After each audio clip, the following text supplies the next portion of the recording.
Japan में 23 अगस्त की सुबह यानी आज सुबह आए जोरदार भूकंप ने लोगों के बीच दहशत पैदा कर दी है। 5.9 तीव्रता के इस भूकंप के झटके टोक्यो समेत जापान के पूर्वी इलाकों में महसूस किए गए। इस भूकंप में अब तक 23 लोगों के घायल होने की खबर है। राहत की बात यह है कि जापानी अधिकारियों ने सुनामी का कोई खतरा नहीं बताया है। आखिर जापान में भूकंप के बाद हालात कैसे हैं, कितनी तबाही हुई और किन इलाकों में लोग घायल हुए, आइए जानते हैं पूरी खबर विस्तार से। जापान में सुबह अचानक धरती कांपने लगी। जापान के पूर्वी हिस्से में टोक्यो क्षेत्र में भूकंप के तेज झटके महसूस किए गए। भूकंप की तीव्रता 5.9 दर्ज की गई।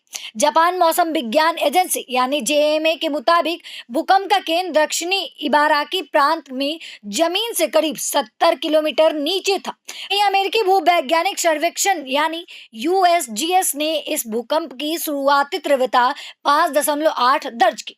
भूकंप के झटके महसूस होते ही कई इलाकों में लोग घबरा गए। कई लोगों को संभलने तक का मौका नहीं मिला और इसी दौरान वे गिरकर या आसपास रखे सामान से टकराकर घायल हो गए। अधिकारियों के मुताबिक इस भूकंप ने अब तक 23 लोग को घायल किया है। इनमें सैतामा और कानागावा के 9 लोग, चिबा में 4 और इबाराकी में 1 व्यक्ति घायल हुआ है। बताया जा रहा है कि ज्यादातर लोगों को मामूली चोटें आई है, लेकिन कानागावा के योकोहामा से एक गंभीर मामला भी सामने आया है। यहाँ एक 80 वर्षीय महिला बिस्तर से गिर गई, जिसके बाद उनके कूल्हे में गंभीर फ्रैक्चर हुआ। अब बात करते हैं भूकंप के बाद हुए दूसरे असर की।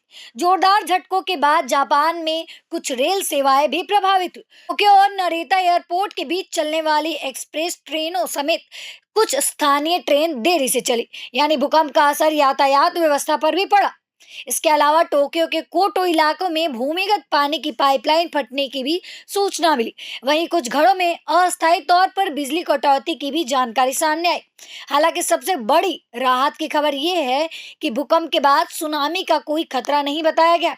भूकंप के बाद जापान सरकार भी तुरंत सक्रिय हो गई। प्रधानमंत्री साने तकाइची ने सोशल मीडिया प्लेटफॉर्म्स पर जानकारी दी कि सरकार ने नुकसान का आकलन करने और प्रभावित लोगों की मदद के लिए एक विशेष टास्क फोर्स बनाई है। सरकार की टीम अब अलग अलग इलाकों से नुकसान और प्रभावित लोगों की जानकारी जुटा रही है, ताकि जरूरत के मुताबिक मदद पहुंचाई जा सके। फिलहाल सबसे बड़ी राहत की बात यह है कि सुनामी का कोई खतरा नहीं है और ज्यादातर घायलों को मामूली चोटें आई है। हालांकि जापान जैसे भूकंप प्रभावित देश में इस तरह के तेज झटके के बाद लोगों की चिंता बढ़ना स्वाभाविक है।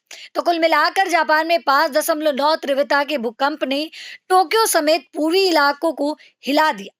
23 लोग घायल हुए, ट्रेन सेवाएं प्रभावित हुई और कुछ जगहों पर बिजली और पाइपलाइन से जुड़ी समस्याएं सामने आई। अब सरकार की विशेष टीम स्थिति का जायजा ले रही है और प्रभावित इलाकों में हालत पर नजर बनाए रखी है।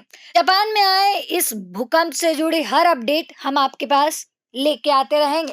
फिलहाल के लिए इस खबर में इतना ही। मिलते हैं किसी नए अपडेट के साथ। मेरा नाम सोनम है और आप देख रहे हैं प्रभात खबर डिजिटल। धन्यवाद। प्रभात खबर .com, विश्वास वही।